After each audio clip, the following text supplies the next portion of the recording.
लड़कियां सिर्फ शक्ल और जिस्म की वजह से ही खूबसूरत नहीं लगती। वजह कुछ और भी है। वजह ये है कि वो पीछा नहीं करती, वो रेप नहीं करती, यकतरफा मोहब्बत में कत्ल नहीं करते, वो मजहब के नाम पर भेड़ नहीं बनते, वो बर्दाश्त करती है, वो गालियां नहीं देती तो देने से पहले एक लम्हे को रोकती है।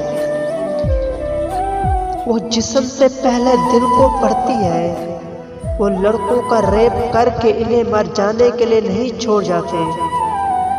चोर हूं पर बेगुनाहों को कत्ल नहीं करते। और भी सैकड़ों ऐसी बातें हैं जो औरत को खूबसूरत बनाती हैं।